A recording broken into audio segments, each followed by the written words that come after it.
ഇല്ല, അത് നേരിട്ട് തന്നെ ചെല്ലണം. ബൈലോ റെഡിയാണെന്ന് നേരിട്ട് തന്നെ ചെന്ന് പറയണം.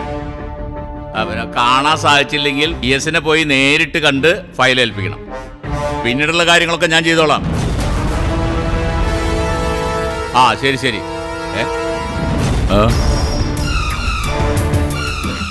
അപ്പൊ ഹരി, ഞാൻ പറയുന്ന പോലൊക്കെ അങ്ങ് ചെയ്താൽ മതി കേട്ടോ. ഓക്കെ.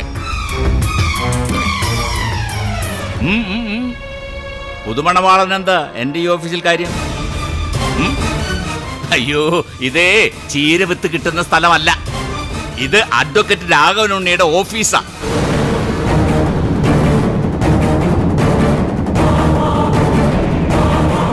എന്താ അച്ഛൻ്റെ ഉദ്ദേശം? അതെനിക്ക് മനസ്സിലായില്ല. ഞാൻ കല്യാണം കഴിച്ചു. നിങ്ങൾ എല്ലാവരും കൂടി ചേർന്ന് എനിക്ക് ഇഷ്ടമില്ലാത്ത ഒരു ബന്ധം എന്റെ തലയിൽ കെട്ടിവെക്കാൻ നോക്കിയപ്പോ ഞാൻ അതിന് വഴങ്ങാതെ എനിക്കിഷ്ടപ്പെട്ട പെണ്ണിനെ ഞാൻ കെട്ടി. അതെന്റെ തീരുമാനമായിരുന്നു, എന്റെ താല്പര്യമായിരുന്നു. പക്ഷേ അതെല്ലാം ഞാൻ അച്ഛന് വേണ്ടി കളിച്ച നാടകമായിരുന്നു എന്ന് അഞ്ജലിയോട് പറയുമ്പോ അച്ഛൻ എന്തായിരുന്നു ഉദ്ദേശം എനിക്കറിയണത്. അതിന് നീ എനിക്ക് പ്രത്യേകിച്ച് ഉദ്ദേശമൊന്നും കൽപ്പിക്കണ്ട. Freedom of speech and expression article 19(1)(a) പ്രകാരം നമ്മുടെ ഭരണഘടന നമുക്ക് തന്നെ അനുവദിച്ചു തന്നിട്ടുണ്ട്. നിയമം പഠിച്ച നിനക്ക് തോന്നുന്നു അറിയില്ല എന്ന് വെച്ചാൽ അച്ഛനൊരുമാതിരി ആടിനെ പട്ടിയാക്കരുത്. ഞാൻ മനസ്സിൽ പോലും വിചാരിക്കാത്ത നട്ടാ കുരുക്കാത്ത കള്ളം അഞ്ജലിയുടെ മുമ്പിൽ വെച്ച് പറയാൻ അച്ഛൻ ആരാണ് അധികാരം തന്നതെന്നാണ് ഞാൻ ചോദിച്ചത്. ആരും തന്നിട്ടൊന്നുമില്ല. എനിക്ക് തോന്നി, ഞാനത് പറഞ്ഞു. Simple thing. അല്ല, എന്ത് പറ്റിയെന്നോ? എന്നെ വിശ്വസിച്ച് എന്നോടൊപ്പം ജീവിക്കാൻ ഇറങ്ങി തിരിച്ച അഞ്ജലി അച്ഛന്റെ പെരുന്നുണ കേട്ട് എന്നെ അവിശ്വസിക്കുക. എല്ലാം ഞാൻ കൂടി അറിഞ്ഞിട്ടുള്ള നാടകമാണെന്ന് പറഞ്ഞിട്ട് എനിക്ക് അവളുടെ മുമ്പിൽ ഒരു ചോദ്യത്തിന് ഉത്തരവില്ല. അറിയാവോ അച്ഛന്?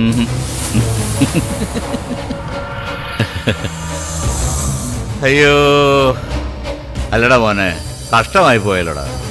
കൊടുത്ത വാക്കും നേടിയെടുത്ത വിശ്വാസവും നഷ്ടപ്പെടുമ്പോഴുണ്ടാകുന്ന നൊമ്പരം അതെന്റെ മോന് മനസ്സിലായി തുടങ്ങിയല്ലേ?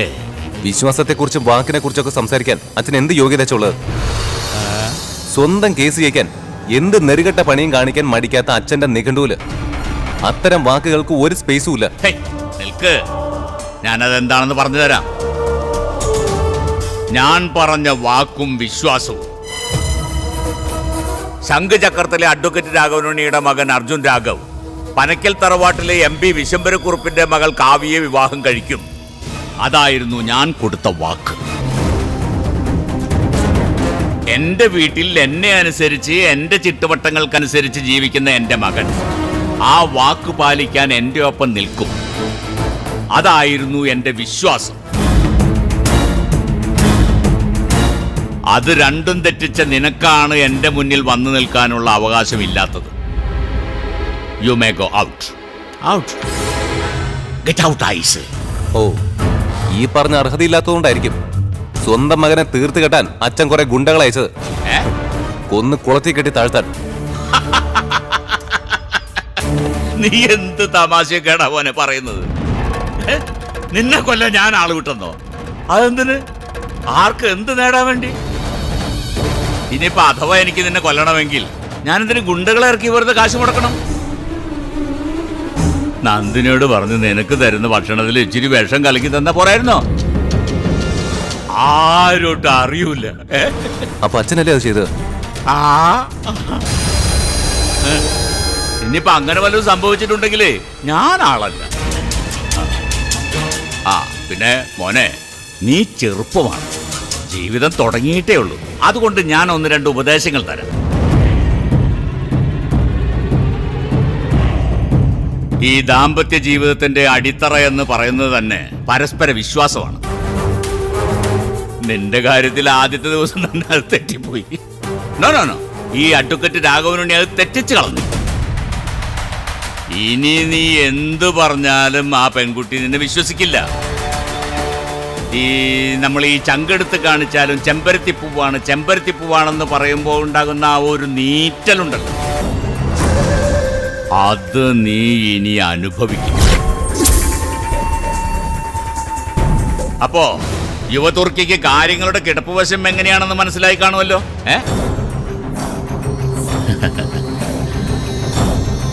എന്നാ എന്റെ പൊന്നുമോൻ പോയി അടുത്ത പണി എന്താണെന്ന് വെച്ചാ ചെയ്യാൻ നോക്ക്. Okay, all the best.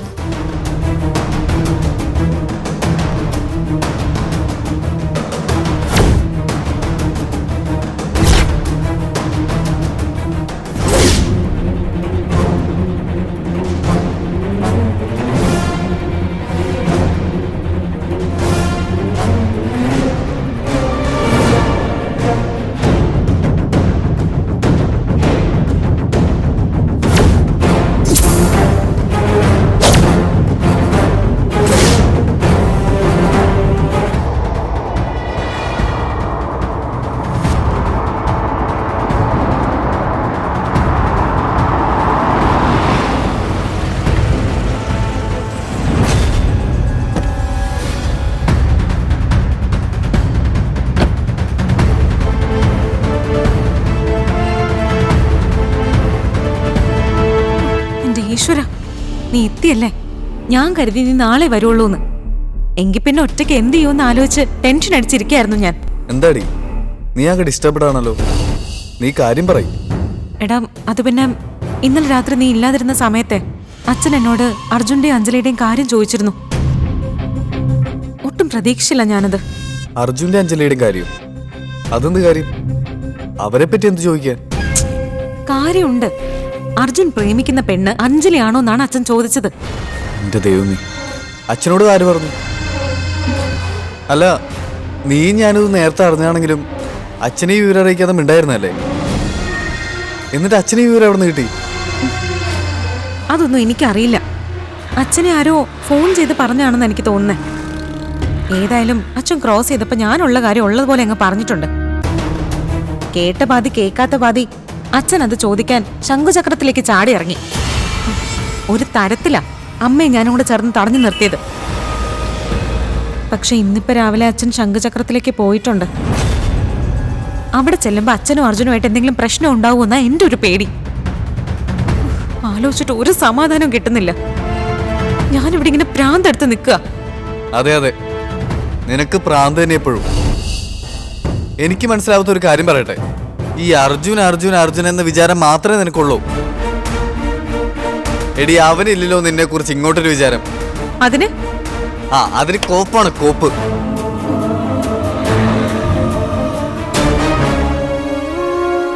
എടി എടി എടി, മറ്റൊരുത്തിയെ മനസ്സിലിട്ട് താലോലിക്കുന്ന അവനെ തന്നെ കെട്ടണമെന്ന് നിനക്ക് എന്താ ഇത്ര വാശി? ആ പന്നനോട് പോയി ചാവാൻ പറ.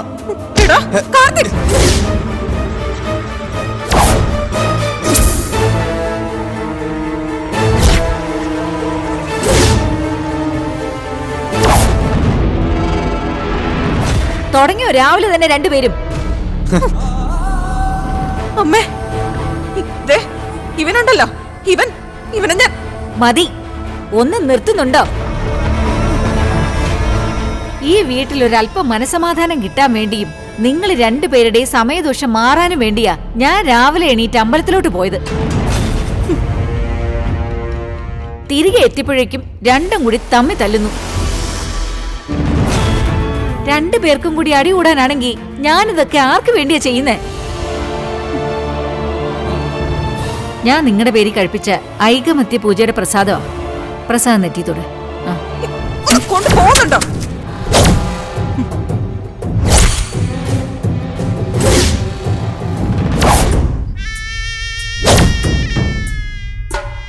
കാവ്യേ, ഇവൾക്ക് ഭ്രാന്താമേ, മുഴു ഭ്രാന്ത്. ആ അർജുനോടുള്ള പ്രേമം തലക്കി പിടിച്ച് ഇവൾക്ക് മുഴു ഭ്രാന്തായി.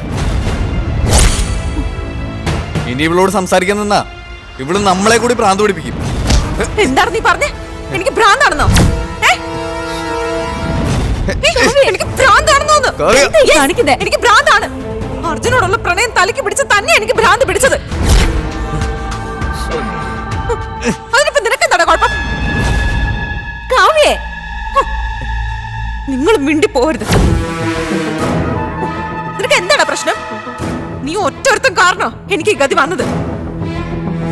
അതുകൊണ്ട് വേറെ ആരെന്തൊക്കെ പറഞ്ഞാലും നിനക്ക് മാത്രം എന്നോട് ഒന്നും പറയാൻ ഒരു അവകാശവും ഇല്ല. മനസ്സിലായോ നിനക്ക്? മനസ്സിലായോന്ന്? എന്താ മോളെ നീ കാണിക്കുന്നേ? നിനക്കും അർജുനും ഇടയിലുള്ള പ്രശ്നങ്ങൾ മാറാനും നിങ്ങളുടെ കല്യാണം വേഗത്തിൽ നടക്കാനും വേണ്ടിയല്ലേ ഞാൻ രാവിലെ തന്നെ അമ്പലത്തിൽ പോയി ഐകമത്യ പൂജ കഴിപ്പിച്ചത്. എന്നിട്ടും അതിന്റെ പ്രസാദം തട്ടിക്കളഞ്ഞാ നീ ഇപ്പോഴും ഓരോന്ന് കാണിക്കുന്നേ. അയ്യോ, സത്യമാണോ അമ്മ പറയുന്നത്?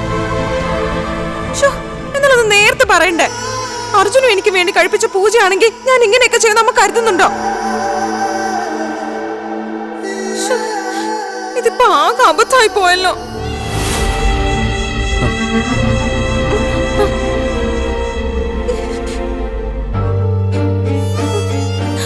അയ്യോ,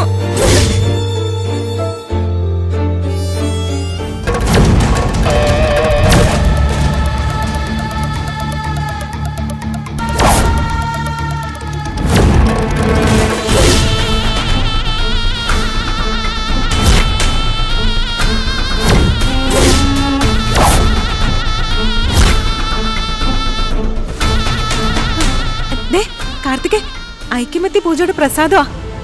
ഇതിലെ പ്രസാദം നീയും തൊട്ടോ.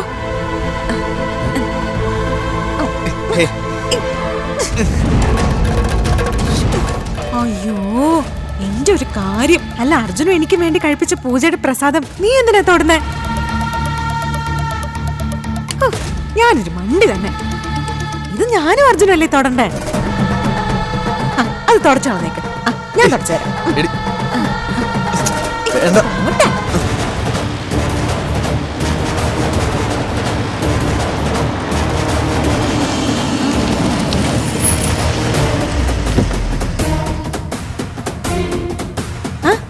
അച്ഛാ, അച്ഛാ, അച്ഛൻ പോയിട്ട് എന്തായി? അർജുനായിട്ട് പ്രശ്നങ്ങളൊന്നും ഉണ്ടായില്ലല്ലോ അല്ലേ? ഇല്ല, എനിക്കറിയാം, ഒരു പ്രശ്നം ഉണ്ടായി കാണില്ല. എന്തൊക്കെയാണെങ്കിലും അർജുൻ ഈ വീട്ടിൽ മരുമകനായിട്ട് വന്നു കയറേണ്ട ആളല്ലേ? അച്ഛൻ വാ.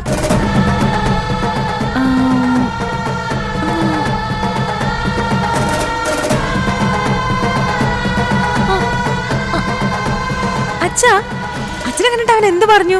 കല്യാണ തീയതിയെ കുറിച്ച് അർജുൻ ചോദിച്ചായിരുന്നോ? എന്താ അച്ഛാ അച്ഛനൊന്നും മിണ്ടാ നിൽക്കുന്നേ? അച്ഛൻ അർജുനെ കണ്ടില്ലേ? കണ്ടു. എന്നിട്ട് എന്ത് പറഞ്ഞു? കല്യാണ ഡേറ്റ് ഫിക്സ് ചെയ്തോ? ഇല്ല. ഇല്ലേ? എന്നാലേ അർജുനോടും രാഘവനങ്ങളോടും പറഞ്ഞ് ഉടൻ തന്നെ ഫിക്സ് ചെയ്യണം കേട്ടോ.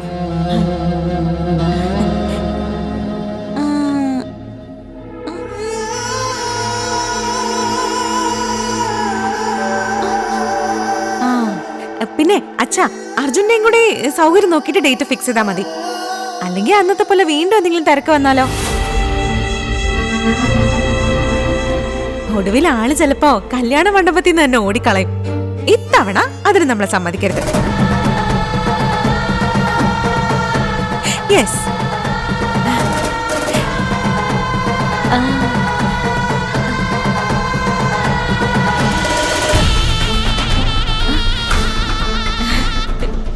ഏതായാലും അമ്മയുടെ പൂജ ഫലം കണ്ടെന്നാ തോന്നുന്നു. ഞാൻ നെറ്റിയില് കുങ്കുമം തൊട്ടപ്പോ തന്നെ അച്ഛൻ തിരിച്ചു വന്നു. കാര്യങ്ങളൊക്കെ പോസിറ്റീവായിട്ട് മാറി. ഇനി പേടിക്കണ ഒന്നുമില്ല, ഒന്നും. ദാ, ഇത് എന്റെയും അർജുന്റെയും വിവാഹ വിഘ്നങ്ങൾ മാറാൻ അമ്മ കഴിപ്പിച്ച പൂജാപ്രസാദമാ. അച്ഛനും തൊട്ടോ. കുറച്ച് പുണ്യം അച്ഛനും കിട്ടട്ടെ. താങ്ക് യു എന്റെ പൊന്നോരച്ഛനാ. അല്ലെങ്കിലും അർജുന ഞാനെന്ന് പറഞ്ഞ ജീവനാ. അവള് ആ അഞ്ജലിയാ ഇടയ്ക്ക് വന്ന് കോളമാക്കിയത്. അവക്ക് ഞാൻ വെച്ചിട്ടുണ്ട്. ആദ്യം ഈ കല്യാണം ഒന്ന് കഴിഞ്ഞോട്ടെ, ഒടുക്ക ഞാൻ.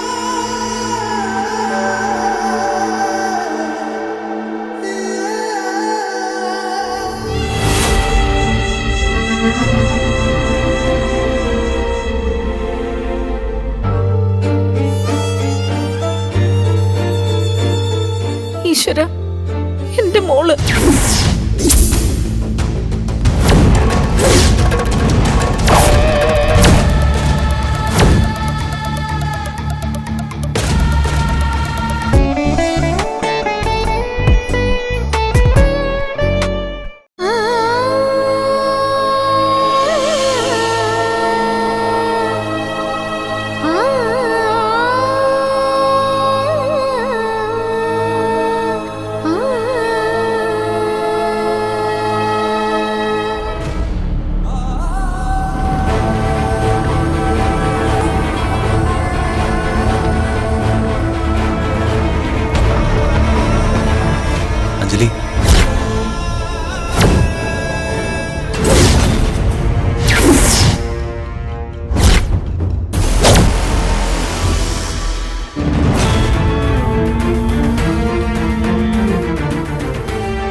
ന്യായീകരണങ്ങൾ നിർത്താനോ പുതുതായിട്ട് എന്തെങ്കിലും പറഞ്ഞ് തന്നെ കൺവിൻസ് ചെയ്യിക്കാനോ അല്ല ഞാനിപ്പോ ഇങ്ങോട്ട് വന്നത്. എന്റെ ഒരു തീരുമാനം തന്നോട് പറയാനാ. നമുക്കിവിടുന്ന് മറ്റെങ്ങോട്ടെങ്കിലും താമസം മാറിപ്പോ. ഇവിടെ താൻ താമസിച്ചാൽ ശരിയാവില്ല. Yes, I mean it. Advocate Raghavan Unni കൽപ്പിച്ച നിയമങ്ങൾ മാത്രം നടക്കുന്ന ഈ വീട്ടില് നമുക്കൊരിക്കലും സ്വസ്ഥമായിട്ടുള്ളൊരു ജീവിതം സാധ്യമാവില്ല. ഞാൻ വളരെ ആലോചിച്ചെടുത്തൊരു തീരുമാനമാണ്. തന്നോ എന്ന് പറയരുത്. അഞ്ജലി, വാ, നമുക്ക് പോവാം.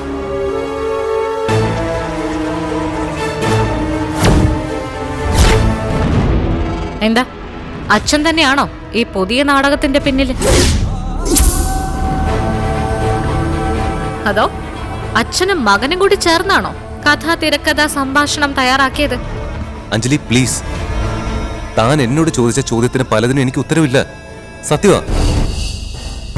പക്ഷെ ഒരു കാര്യം ഞാൻ പറയാം. താൻ ഈ വീട്ടിൽ കണ്ടതും കേട്ടതും അനുഭവിച്ചതും ഒക്കെ അച്ഛന്റെ തന്ത്രങ്ങളാണ്. താൻ ആഗ്രഹിച്ചതുപോലെ കാര്യങ്ങൾ കൊണ്ടെത്തിക്കാനുള്ള അഡ്വക്കേറ്റ് രാഘവൻ ഉണ്ണിയുടെ കുടില തന്ത്രം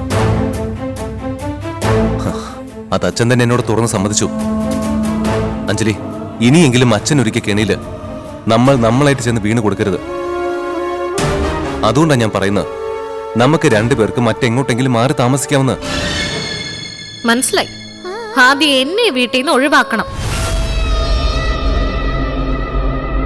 തുടർന്ന് അർജുന്റെ ജീവിതത്തിൽ നിന്നും ഒഴിവാക്കണം. ഒരു വെടിക്ക് രണ്ട് പക്ഷി. കൊള്ളാം. Advocate Raghavan Unni sharp and shrewd എന്ന് പറയുന്നത് കറക്റ്റാ. എത്ര പെട്ടെന്നാ അദ്ദേഹം തന്ത്രങ്ങൾ മാറ്റി മാറ്റി പ്രയോഗിക്കുന്നത് നോക്ക്. കഷ്ടം തന്നെ. അയ്യോ അല്ല അഞ്ജലി, താൻ എന്തിനാ എല്ലാത്തിനും ഇങ്ങനെ നെഗറ്റീവ് സൈഡ് മാത്രം ചിന്തിക്കുന്നത്? Arjun, stop it. ഈ ഒരു കാര്യത്തിൽ താൻ പറയുന്നത് ഒന്നും ഈ അഞ്ജലി വിശ്വസിക്കുമെന്ന് താൻ കരുതണ്ട.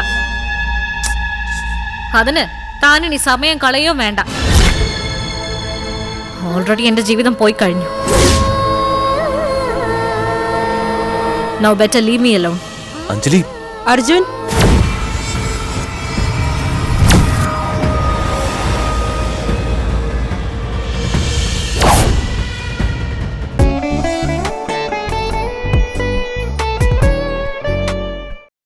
Now better leave me alone. Anjali. Arjun.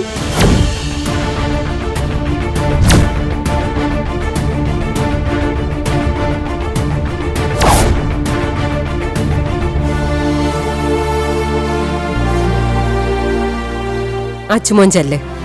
Anjali മോളോട് ഞങ്ങളൊന്ന് സംസാരിക്കട്ടെ. മുത്തശ്ശി, ഞാൻ അമ്മ പറഞ്ഞതല്ലേ, ഞങ്ങൾ സ്ത്രീകളൊന്ന് സംസാരിക്കട്ടെ. നീ ചെല്ലേ.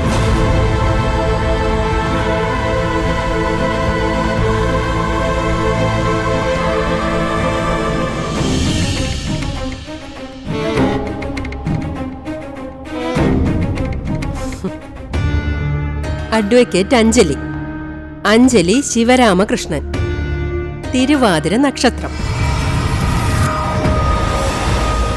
എന്നെ മനസ്സിലായോ മോൾക്ക്? ഞാനാണ് ശിവശങ്കരി. എനിക്ക് മോളെപ്പോലെ LLB ഒന്നുമില്ല, പക്ഷെ പേരിന്റെ അറ്റത്തൊരു BL ഉണ്ട്. പഴയ BA BL. ആ, ഇത് അർജുന്റെ മുത്തശ്ശിയാ. കുറച്ചുകൂടെ വ്യക്തമാക്കി പറഞ്ഞ, മോളെ തോൽപ്പിക്കാൻ നടക്കുന്ന അഡ്വക്കേറ്റ് രാഘവൻ ഉണ്ണിയുടെ അമ്മ. രാഘവൻ ഉണ്ണി ആരാണ് എന്താണെന്നൊന്നും ഞങ്ങൾ ഇനി പ്രത്യേകിച്ച് പറഞ്ഞുതരേണ്ട കാര്യമൊന്നുമില്ലല്ലോ. അഞ്ജലിക്ക് തന്നെ അറിയാവുന്ന കാര്യങ്ങളല്ലേ. പക്ഷേ മോൾ ഇനിയും അറിയാതെ പോകുന്ന ഒരാളുണ്ട്, ഞങ്ങളുടെ അച്ഛനെ. നിങ്ങൾ തമ്മിലുള്ള സംസാരമൊക്കെ ഞങ്ങൾ കേട്ടിരുന്നു. പറയാനാണെങ്കിൽ ഒരുപാടുണ്ട്. പക്ഷേ ഇപ്പോ ഞങ്ങൾ മോളോട് ഒരു കാര്യം മാത്രം പറയാം. കുറച്ചു നേരം മുന്നേ ഞങ്ങളുടെ അച്ചുട്ടൻ മോളോട് പറഞ്ഞതൊക്കെയും സത്യസന്ധമായ കാര്യങ്ങൾ മാത്രം. മോള് ഈ വീട്ടിൽ വന്ന് കയറുന്നവരെയും ഇവിടെ ആർക്കും അറിയില്ലായിരുന്നു നിങ്ങൾ തമ്മിൽ ഇങ്ങനൊരു ബന്ധം ഉണ്ടായിരുന്നു എന്ന്. അഡ്വക്കേറ്റ് രാഘവനുണ്ണി മോള് കേൾക്കാൻ പറഞ്ഞത് നുണയാ. കല്ല് വെച്ച നുണ. സ്വന്തം കാര്യം നേടിയെടുക്കാനായിട്ട് അഡ്വക്കേറ്റ് രാഘവനുണ്ണി ഏതറ്റം വരെയും പോകുന്നുള്ള കാര്യം മോളോടാരും പ്രത്യേകിച്ച് പറഞ്ഞു തരേണ്ട കാര്യമില്ലല്ലോ. ആ കണ്ടതും കേട്ടതും ഒക്കെ അവന്റെ വക്കീൽ ബുദ്ധിയിലുണ്ടായ കുതന്ത്രങ്ങൾ മാത്രമായിട്ട് കണ്ടാ മതി. ഞങ്ങളുടെ അച്ചു പറയുന്നത് അഞ്ജലി വിശ്വസിക്കണം. അവനൊരു പാവോ. അവന് നിന്നെ ഒരുപാട് ഇഷ്ടമാണെന്ന് ഞങ്ങൾക്കറിയാം. നിന്നെ അവൻ പൊന്നുപോലെ നോക്കും, അത് ഞങ്ങൾക്ക് ഉറപ്പാ. സോറി, ഞാൻ അർജുൻ ആരാണ് എന്താണെന്നൊന്നും പൂർണ്ണമായിട്ട് മനസ്സിലാക്കാതെ പ്രണയിച്ചതും വിവാഹം കഴിച്ചതും ഒക്കെ. അർജുൻ എൻ്റെ മുൻപിൽ രാജീവായിരുന്നു, എൻ്റെ ഏറ്റവും അടുപ്പമുള്ള സുഹൃത്ത്. പക്ഷെ കല്യാണത്തോടെ എനിക്ക് എൻ്റെ കുടുംബത്തെ നഷ്ടമായത്. എൻ്റെ അച്ഛനെ, അമ്മ, ആര്യേച്ചി.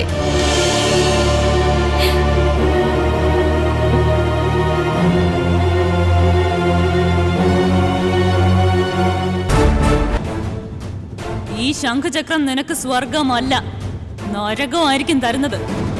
നീ അനുഭവിക്കാൻ കിടക്കുന്നതേ ഉള്ളൂ. അതിനു മുമ്പേ ഈ അരക്കില്ലത്തിൽ നിന്ന് രക്ഷപ്പെടുന്നതാ നിനക്ക് നല്ലത്. പറ്റുമെങ്കിൽ ഇന്ന് രാത്രി തന്നെ